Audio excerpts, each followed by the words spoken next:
दोस्तों फिर से हम लेते हैं 5 के फंडे में पहला question. Match the pairs. Pairs को मैच करो। पहला है वाटरवेज और दूसरा है स्ट्रेचेस, है ना।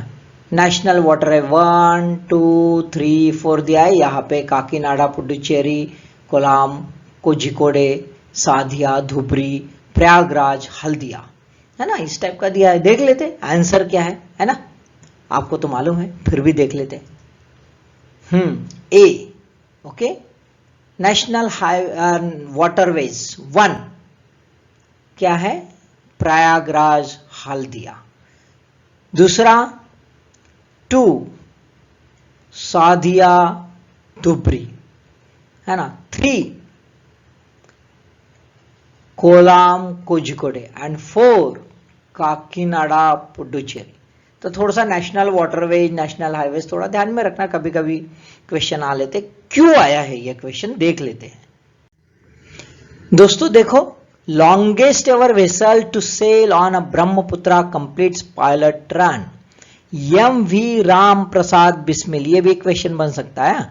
M V Ram Prasad Bismil completed pilot delivery of heavy cargo to the Pandu port. ये भी ध्यान में रखो। पांडु पोर्ट कहां पे? Guwahati on 15 March 2022। First longest vessel sail on a waterways. ठीक है, ध्यान में रखो। Marks the beginning of barging operations from Kolkata to Guwahati via Indo Bangladesh protocol route. ये रूट से हो जाते हैं। ठीक है। अब मेड पॉसिबल क्यों? तो by the dredging of the key stretches of Brahmaputra by India and Bangladesh government. दोनों ने मिलकर। तो देखो नेबरहुड में कितना इंपॉर्टेंट है कि हम जो है बहुत सारे कनेक्टिविटीज बिल्डअप कर सकते ट्रांसपोर्ट की, है ना। वेसल हैज प्रीवियसली कैरिड, इसके पहले भी एक 200 मेट्रिक टन का फूड ग्रेन जो है एफसीआई का, वो पटना टू पांडु ये लेके गए थे। अब ये जो है गंगा का पहला ये है, यदि देखें तो ये यहां से शुरू होता है, ये एरिया है ये गंगा का, और दूसरा ये इधर में है। ठीक है, ये आपको दिखता है, ये पांडु है यहाँ पे, ये ध्यान में रखो, है ना। गुवाहाटी यानी पांडु पोर्ट। थोड़ा सा ये थोड़े एरियाज देख लेना। वेस्ट कोस्ट कैनाल है यहाँ पे, है ना। ठीक है, यहाँ पे एक बकिंघम कैनाल है। थोड़ा सा ये थोड़े मैप देख लेना कौन से वाटरवेज है, क्या है। ठीक है। Second question, March 15 one international day to combat Islamophobia to world consumer rights day. Answer देख लेते हैं। See, both are correct. March 15 celebrated as a International Day to combat Islamophobia and second one World Consumer Rights Day. News में क्यों आया दोस्तों? UN resolution focuses only one religion argued by India, है ना। 193 member general assembly adopted a resolution introduce by the Pakistan ambassador Munir Akram. इन्होंने agenda डाल दिया था इस्लामोफोबिया का, बराबर है। अब ये एजेंडा किस में डाला है वो ध्यान में रखो। एजेंडा आइटम कहां पे है? Culture for piece. ऐसा क्वेश्चन आ सकता है, तो थोड़ा ध्यान में रखिए। इंडिया का क्या कहना कि भाई इंडिया ये गलत है भाई, एक रिलीजन के कॉन्टेक्स्ट में आपने ये एक इंटरनेशनल डे बना दिया, है ना। एक्चुअली ये जो फोबिया है ये सिर्फ एक रिलीजन से लेना देना नहीं है ना। तो हमारे जो permanent representative to UN ambassador है टीएस तिरुमूर्ति, इन्होंने कहा है कि भाई ये तो गलत है। इसके वजह से आप पूरे यूनाइटेड नेशंस को ही रिलीजियस कैंप में डिवाइड कर रहे हो, ये गलत है। अब देखा जाए तो actually there is a issue of religiophobia बहुत ज्यादा है। एंटी हिंदू भी चल रहा है, एंटी बुद्धिस्ट भी चल रहा है, एंटी सिख भी चल रहा है। अब एक सिंगल रिलीजन को आप चूज नहीं कर सकते। Third question, as per the data released by the Ministry of Health arranged the following states or union territories in descending order based on the number of deaths due to COVID-19 in the first and second wave from 2019 to 2022. One West Bengal, Delhi, Kerala और उत्तर प्रदेश, है ना। बहुत ही दर्द भरा समय रहा है सबके लिए, ऐसा कोई नहीं कि जिनका क्लोज कोई गुजर नहीं गया हो, है ना। तो ये बड़ा बहुत ही जिसको कहते हैं क्रिटिकल फेज रहा है। चलो आंसर देख लेते हैं। Answer is D, answer is D. 3 2 4 1, 3 2 यानी Kerala is a first, 3 2 then the 4 यानी थर्ड और 1 यानी फोर्थ, इस टाइप का है। यानी केरला, दिल्ली, उसके बाद उत्तर प्रदेश और वेस्ट बंगाल, है ना। ठीक है दोस्तों, न्यूज में इसलिए है कि एक पार्लियामेंट्री क्वेश्चन में गवर्नमेंट ने आंसर दिया है कि टोटल अभी तक जो है एज ऑन 9 मार्च 2022 5,15,355 डेथ हो गई है कोविड के वजह से। अब सीक्वेंस से देखा जाए, टॉप मोस्ट 6 स्टेट्स जिसमें हाईएस्ट फैटेलिटी थी, एक था पहला महाराष्ट्र, दूसरा केरला, कर्नाटका, तमिलनाडु, दिल्ली, उत्तर प्रदेश और वेस्ट बंगाल, है ना। तो ये गवर्नमेंट का जो है डाटा है। बहुत ऐसे कहा जाता है कि it's too much underestimated, बीच में तो कह दिया था गवर्नमेंट ने कि हमारे पास डाटा भी नहीं है ना। तो अभी तो रिलीज किया है, तो ये थोड़ा सा अच्छा ये इशू नहीं है कि गवर्नमेंट बोले कि हमारे पास डाटा नहीं है, या डाटा है तो बहुत ही अंडर एस्टिमेटेड है ऐसा कहते हैं। क्योंकि देखो आप ऐसा कहते हैं ना कि बहुत सारे लोग कहते हैं कि भाई मेरा ऐसा कोई भी बंदा बचा नहीं कि जिसका कोई गुजर नहीं गया हो, है ना। लाशी की लाशें दिखते थे, तो डाटा सम माइट भी, है ना। और यहाँ पे देखो खास बात in the sense Uttar Pradesh में वगैरह यदि है, वेस्ट बंगाल में यहाँ पे काफी कम दिख रहा है ना।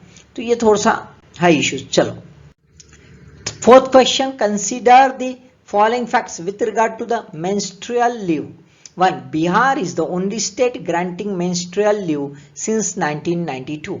2. India is the only Asian country proposed a bill on menstrual leave. Which of the above fact is or are correct?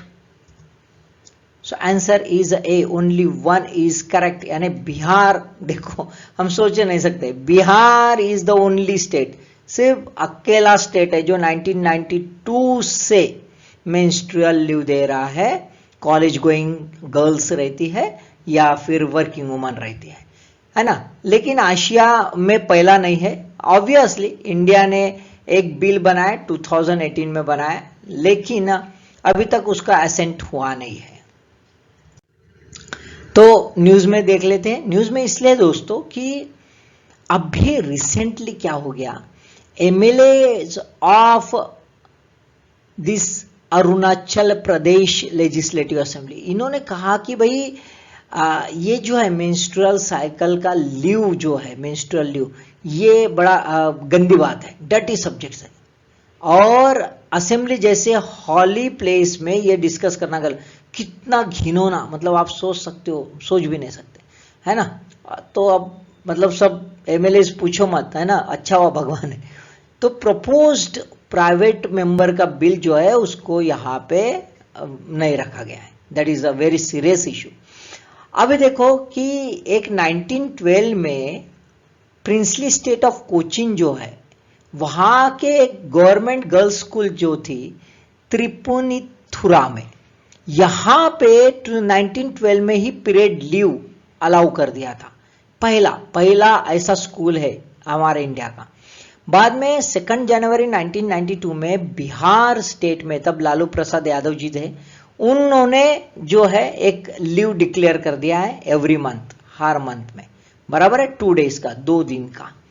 अब इंडिया ने 2017-18 में एक बिल प्रपोज किया था यही इसके लिए, लेकिन अभी तक कुछ हुआ नहीं है।